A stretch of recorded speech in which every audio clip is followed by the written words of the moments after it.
last video we made the computer run our first C program, but that program had one big limitation. It always did the same thing. It printed the same message every single time. But real programs are not like that. They react, they receive input, store data, and they make decisions based on that data. So in this video we are going to take the next step. We are going to build a very simple login style program in C. So the user will enter the PIN and the program will decide whether access is granted or not, and throughout the video you will learn about what variables are, why C uses types, how to read input from the user, and how to print values. So let's get to it. So first, let's think about what our program needs to do. So if a program needs to check whether a PIN is correct, then it needs a few basic abilities. So it needs to store data because it needs to store the PIN the user types, and it also needs to store the correct PIN that the program will compare against, and once it has those values, it needs to make a decision. So before we can build this login program, we need to answer a simple question. How does a C program store information while it's running? To do that, we use something called variables. When a program runs, it uses the computer's memory. And memory is where values are stored while the program is executing. So a variable is simply a name for a location in memory. Instead of dealing directly with raw memory addresses, we give that memory a name and use that name in our code. For example, we have this line here. So let's break it down. Int stands for integer, and integer is simply a whole number. PIN is the name of the variable. So this line means create a place in memory that can store a whole number and call it PIN. But that line also introduces something important. The program is not just creating memory, it's also being told what kind of data will live there. In C, every variable has a type, and the type tells the compiler two important things: what kind of data the variable stores and how that data should be interpreted. Now, some common types are int, which stands for integer and stores whole numbers, char, which stands for character and stores a single character, and float, which stores decimal numbers. Now, in our case, we are working with a PIN, and we are treating that PIN as a whole number. So, for this case, we use int. Now that we have a variable, the next step is to actually put a value inside it.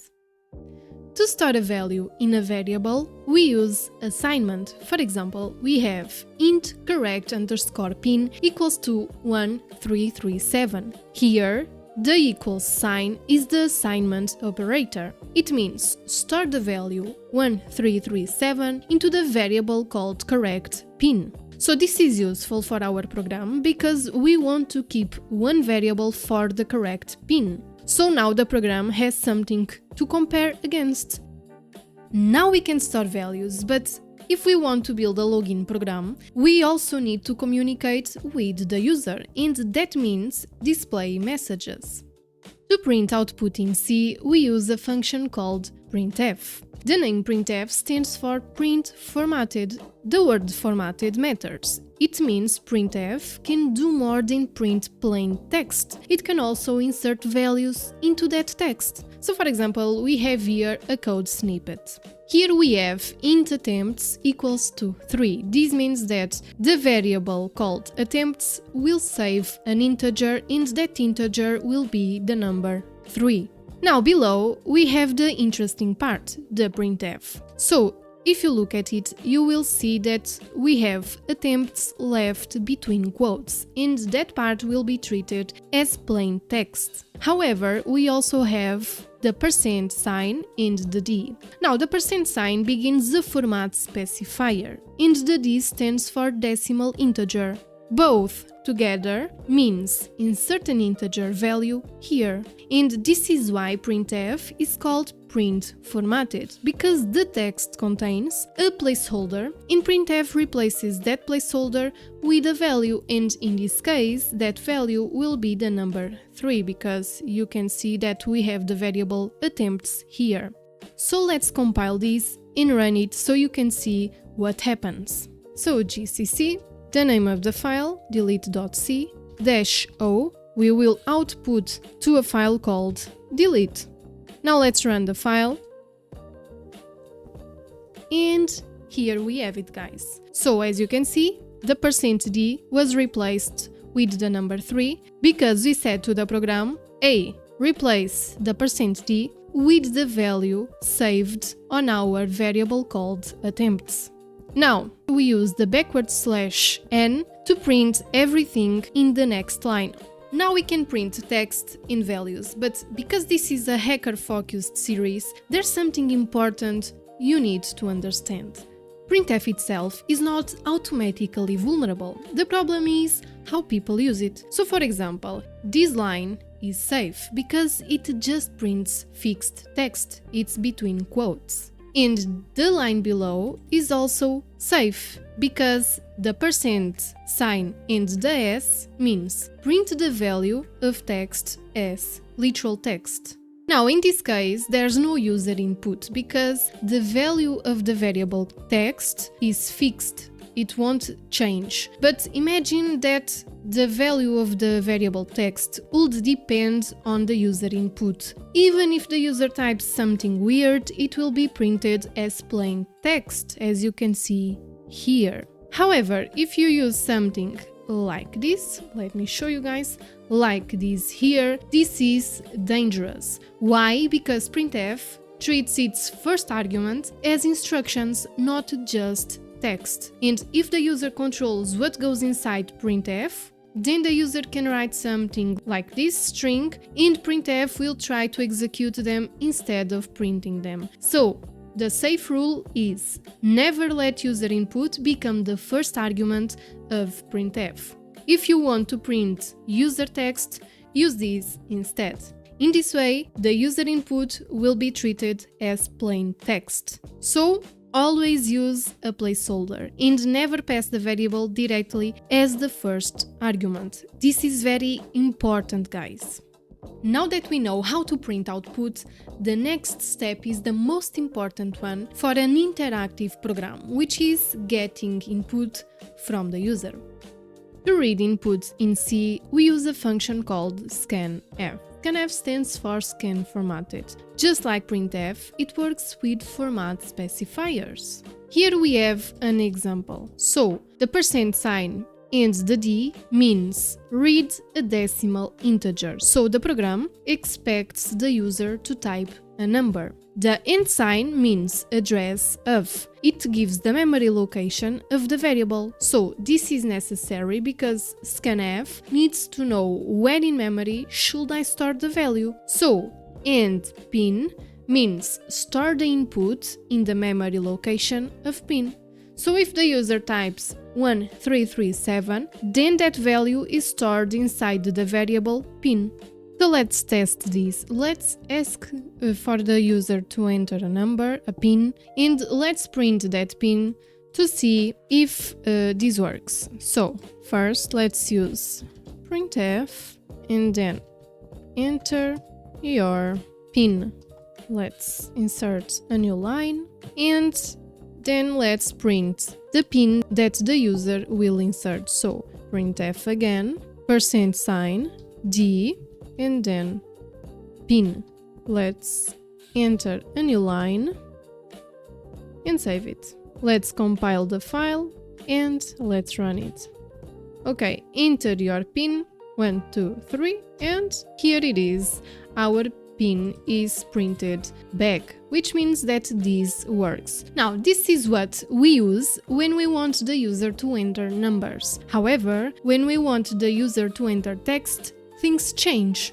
So because we want the user to enter text, the type of the variable needs to change. So instead of using int, we need to use char. Now let's call the variable password.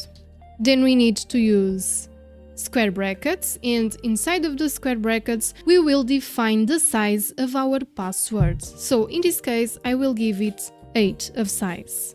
So this means that our password can have up to 8 characters. Now the scanf will be scanf and then the %sign 7s. Now let me explain why we use 7s. 7 in this case because it's 8 minus 1. Well, because if we use the s alone, this means keep reading characters until the user stops, so there's no limit. And if the user types something long, the program will keep writing into memory, go past the 8 characters and overwrite other data. And this is called buffer overflow. Now, why 7 and not 8? Well, because C strings need one extra character, which is this one here, that marks the end of the string. So every time that you define the size, you need to subtract 1 on the scanf.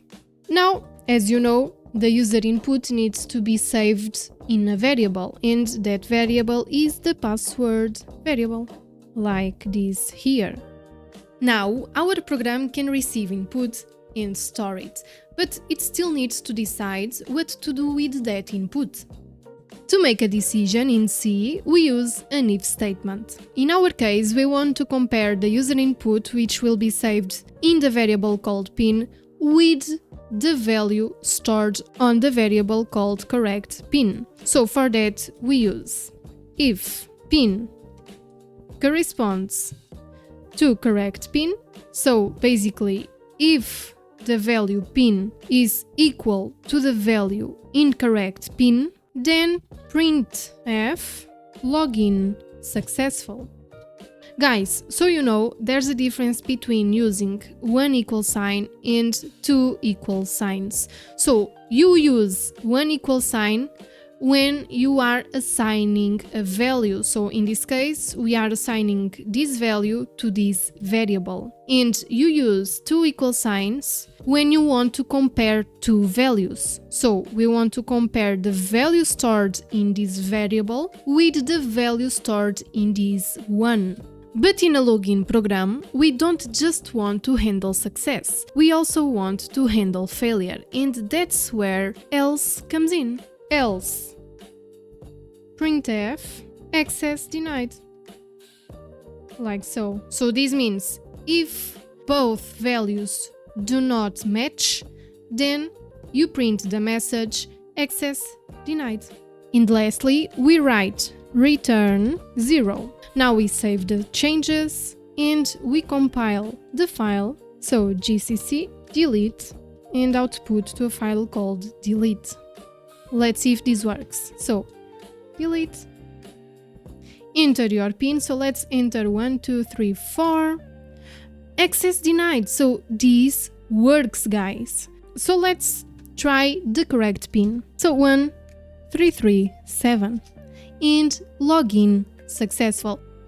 And this is it, guys. I hope you liked this video, and if you did, please give it a thumbs up and consider subscribing to this channel so you never miss another video. Now, be aware that this is a very simple program, which means that there are some security issues. For instance, you shouldn't store pins in clear text, but this way we can understand how this works. So, if you have any suggestions, please leave those in the commentary section down below, because I'm grateful for that. Thank you for watching, see you next time, stay curious and stay safe. Bye bye!